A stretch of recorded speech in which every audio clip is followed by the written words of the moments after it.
জুলাই গণঅভ্যুত্থান অবশ্যই আমাদেরকে মনে করিয়ে দেয় যে বাংলাদেশের দীর্ঘ 1.5 দশক যে স্বৈরাচারী সরকার ছিল, কখনো যেন ওই দিকে বাংলাদেশ ধাবিত না হয়। বর্তমান বাংলাদেশের আশা করি যে পথে আছে, এভাবে আমরা থাকলে বাংলাদেশ ভবিষ্যতে একটা গণতান্ত্রিক উন্নত সমৃদ্ধ রাষ্ট্র হিসেবে গড়ে উঠবে এবং বাংলাদেশের মানুষ, আমরা সরকার ইতিহাসের দায় থেকে আমরা মুক্তি পেতে চাই। যে এই যে আমাদের উপরে দায়িত্বটা, যে জঘন্য একটা হত্যাকাণ্ড ঘটল, একটা বর্বরচিত অধ্যায় ছিল বাংলাদেশে, সেটার সাথে যারা জড়িত তাদের বিচার করা, সেই বিচারের প্রক্রিয়া চলছে।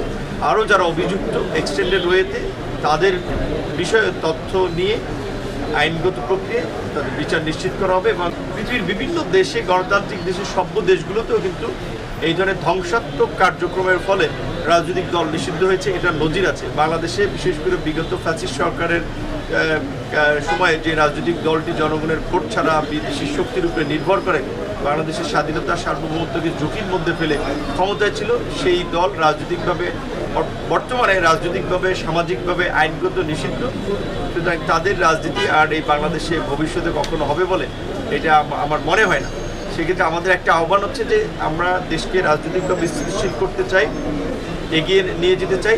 সেক্ষেত্রে যারা আছেন তারা বিদেশে থাকা কোনো দুর্বৃত্তদের কিংবা তাদের প্ররোচনায় পড়ে দেশে একটা নৈরাজ্য তৈরি করে, বিশৃঙ্খলা তৈরি করে নিজেদের বিপদ ডেকে আনা বুদ্ধিমানের কাজ হবে না। বরঞ্চ তারা যারা দেশে আছে, দেশের কাজ করুক, চাকরি করুক, ব্যবসা বাণিজ্য করুক, রাজনীতি করতে চাইলে অনেক দল আছে, সেই সমস্ত দল করুক, নতুন দল খুলতে পারে কেউ। কিন্তু আওয়ামী লীগ নামে বাংলাদেশে কোনো রাজনৈতিক দল ভবিষ্যতে রাজনীতি করার অনুমতি পাবে বলে আমার মনে হয় না, এবং জনগণ সেটা অ্যাকসেপ্ট করবে বলে আমার মনে হয়।